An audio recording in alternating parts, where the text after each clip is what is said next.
Hello everyone, how are you doing today? My name is Kidneyjay. The J stands for jerk because my kidneys are a pair of jerks. And listen, Chantal Marie Foodie Beauty just uploaded and deleted a video about, well, it was called About the Abuse and Charges Unedited. It's about 18 minutes long. I'm going to react to it. I don't think I'm going to react to the full thing. Guys, I've done a lot of Chantal videos. I have not really spoken about the SA topic, the DA topic, um, but I do have some things to say today. So let's listen to what she has to say. I'm going to keep this part private of my life now, so the Actually, transition from I'm being gonna so open and speed her live up. all the time and talking about this subject forever has made it hard for me to just completely shut up about this. And I probably won't bother editing this video. I kind of just didn't feel like going live, but I wanted to. I don't usually read my comments much anymore. I browse through some of them, try to just read the nice ones if I can, but I also happen just right now to be reading some, and some were getting on my nerves. So mostly just these stupid accusations from the same people who over and over. But there are actual genuine confusion. There is genuine confusion. I'm very tired. I'm sorry. I'm like just going through a bit of insomnia right now. I'm trying to detox from edibles, which I rely on a high dose of to sleep at night. But So if you remember, she would take atomic wheelchair edibles, which is like 1,000, 2,000 milligrams of THC. Apparently she hasn't done that in what, 2 days, I think? so that's why I'm awake now. I'm also trying not to eat fast food. So, anyways, I digress. That's why I'm the way I am right now. So, I'm just kind of hiding away in my room, and I really don't know how to try to make this situation make sense to you guys. Like with the whole, mostly the legal charges and everything. I'm just really tired of like being accused of like things that are not like when people don't know the whole picture. So like just being accused of like lying about sexual assault and domestic violence. And I guess now I'll insert a trigger warning if you are. Oh, how courteous of her for inserting a trigger warning when she regularly trauma dumps on her audience. Um, there's no confusion. She said she lied, she exaggerated about the SA and the DA charges that she went and wrote a whole police report on. So there's no confusion, at least on my end. By the way, guys, feel free to leave a comment. I love learning from you guys. Leave a like and subscribe if you're new. Thanks. Easily triggered by talking about subjects that involve abuse, sexual assault, things of that nature, then you might want to skip this video. So, um, yeah, so I don't know what to say. Like, I don't really know what to say. Like, I've already said pretty much all I really feel like saying about it, because I don't really want to, like, talk about it because now I'm going to talk Because about, like, he we came to an lied. agreement about how we're going to handle things publicly, and, I don't think it's going that well because we don't really, like, have the same opinion on stuff, like how we should handle stuff. Sometimes I'm very, very open and he's very private. Okay, I have one thing to say about Nader being a quote unquote private person, as she has said lots of times. There's two types of private people: private people who are humble, that don't want people knowing good things they do, and then there's people like Nader who are quote unquote private because they're complete pieces of shit and they don't want the bad things coming out. People always ask me if I regret. I guess I'm just gonna be very open and honest, but people ask me if I regret ever talking about him in the first place. Honestly, not really, because maybe for him it's a bad thing that I talked about him and outed a lot of our shit.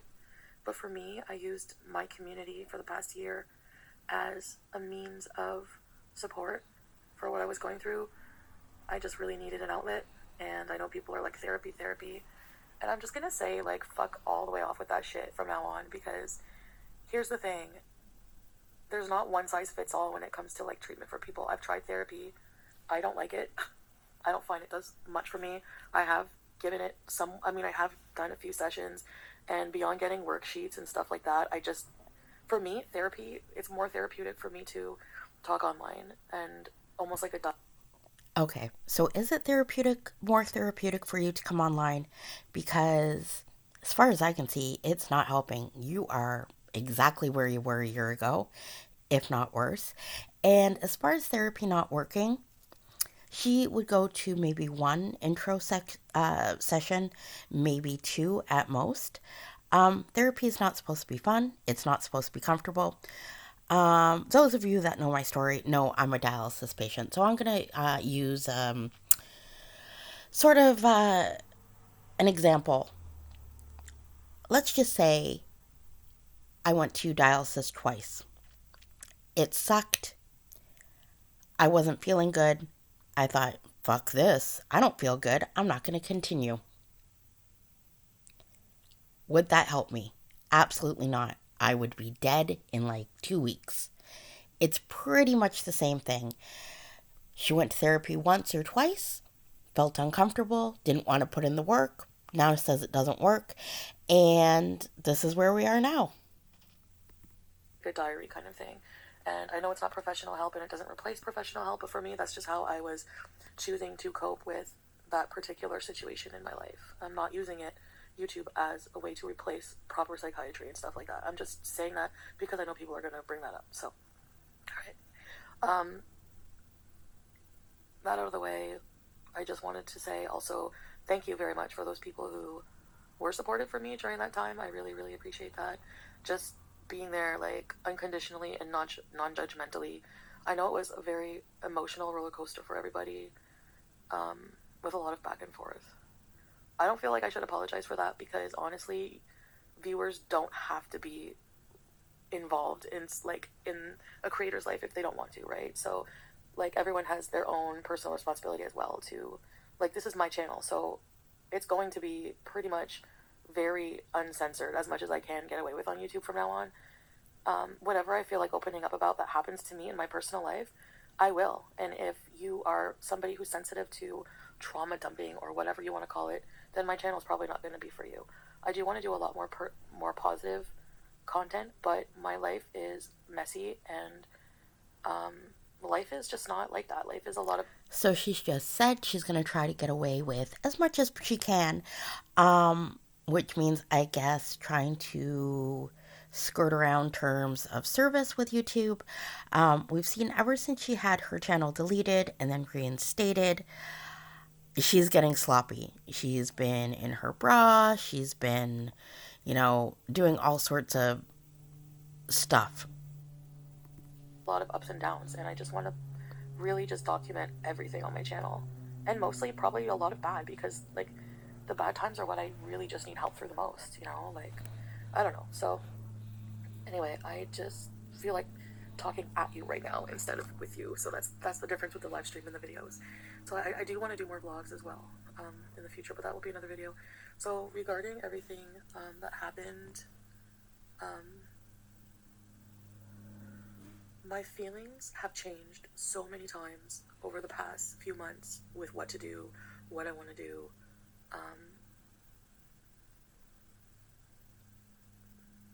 And a lot of people are wondering if I'm lying about if the accusations are false. And I don't really want to talk about like the details of what happened between us in these fights and stuff like that.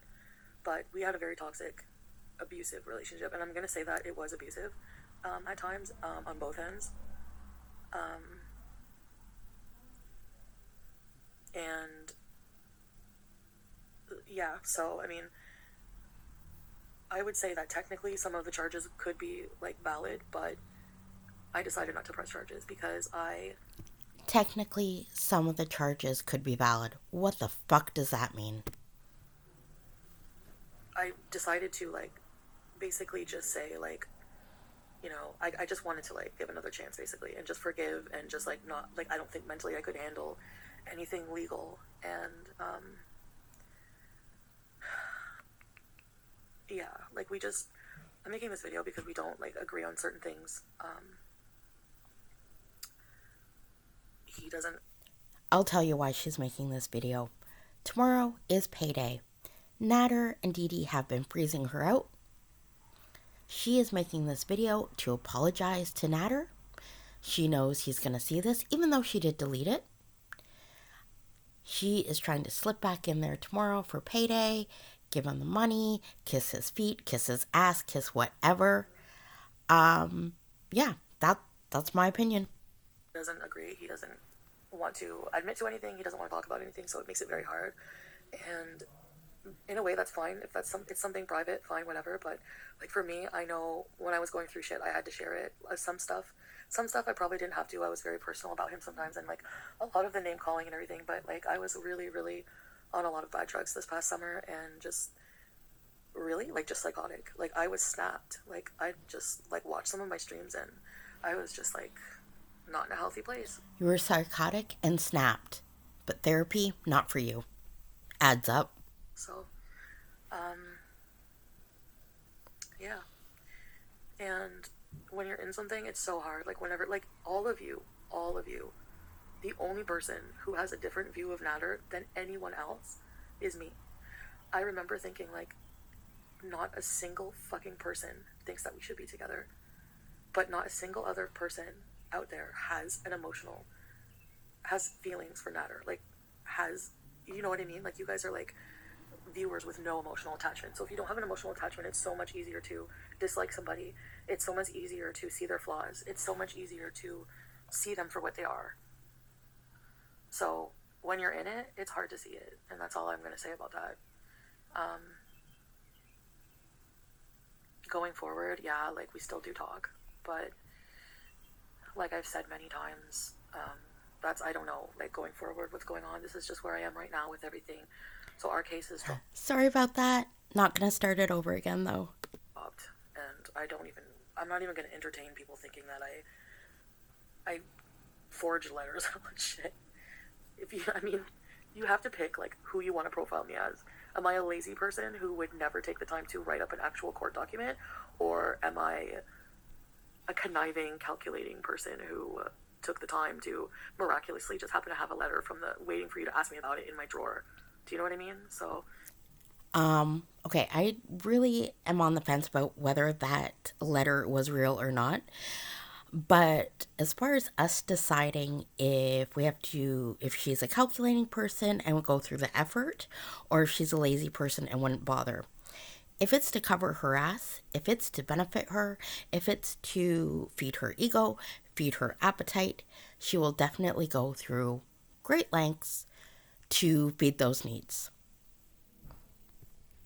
anyway, I'm used to this crap at this point. But I just want to say that that's pretty much all I want to. I don't want to talk about it anymore. Like I just don't want to talk about any of the legal aspect of it because it's just too messy. It's just too much. It's too much stress. There's just too much fodder for like haters to twist what I say, as I already have anyways. Me saying technically about the SA charges turned into me completely admitting to lying about it. It's one of those situations that is not really black and white. It's not a yes or no. And if I could explain it, you would understand, but I can't, so. Why can't you explain it? If it's nuanced, if it's gray, explain to your audience, to the haters, why it's gray. Just put everything to rest, and then it would be out there. There'd be, no room to make judgments. You did say you exaggerated, which is basically you lied. So I guess you'll have to think I'm a liar then. I don't know what to say. But, I don't give a fuck what people think. I really... You do lie. You lied about being at the Night's Inn, being the blob and the knob. You came and told your audience you were up early when you said you drove. Like 2 days later, you said you actually drove home from the Night's Inn. You just glossed over that you lied and went on a rant. People don't forget that. I really don't. This is something I dealt with, and only I and he knows really exactly what happened. And it's gonna stay that way. So, I just wanted to clear some of those things up. I'm not a liar. Anytime I've come on here and anytime we've had a fight, anything that's happened, I would come on right away and talk about it. So I didn't lie about any of those events.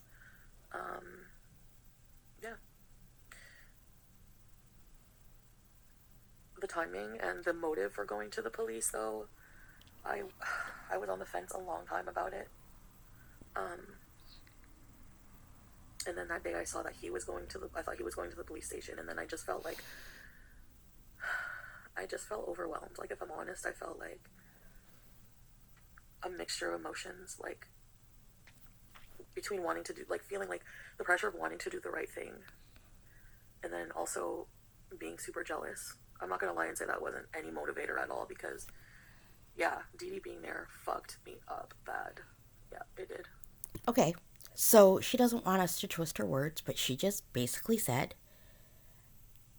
one, she wanted to do the right thing and report the SADA, fine, but also a motivating factor was her being jealous of Deedee and vindictive. Like, I'm not twisting, am I twisting her words here? This is what she's saying. You're hearing it too, right?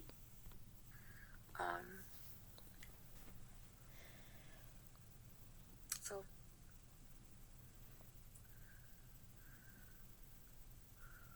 I'm not coming on here to, like, try to make Nader look worse. I'm not coming on here to try to make myself look better. Like, yeah, I'll openly admit, like, I was... Oh, you don't look better because of this? I wasn't, like, jealous of her being there, so that's not why, the sole reason I went to the police station. And, but all of that, like everything, I was there for a long time, talked to the detective about everything, and I don't want to talk about all that. I just want to put it in the past and behind me. So I'm just gonna, I guess, continue to ignore comments for now. I think that's the price you have to pay with putting your shit out there online, is, you have to deal with it being there forever and ever and ever, and that's just how the fuck it is right now. So, yep. I just wanted to clear that up. I don't want to edit this. I'm too lazy. But you know that already. Yeah, I really don't. I don't want to edit. And I just don't want to talk about it anymore. Like, I'm tired of it. I want it gone in the past. And just move on. I'm talking to somebody. And not just that. Like, I'm just working on myself, too, more. Or trying to. Every day is a struggle. How are you working on yourself without any therapy? No tools? Okie doke. Every day is a struggle. So, anyways, guys, I just wanted to clear that up about the charges. I know I probably sounded defensive at some points. I guess I am a little bit. Just being attacked. Oh. Okay, I'm going to end that here. So she wanted to clear things up. We learned nothing new here. She did just say, again, she went to the police. A, she felt she was doing the right thing to report the SA and DA. 2, because she was jealous and vindictive. That's it for me, guys. Thank you so much for watching. Like I said, subscribe if you're new. Leave a like, leave a comment. I'd love to hear from you. And I'll talk to you later. Bye.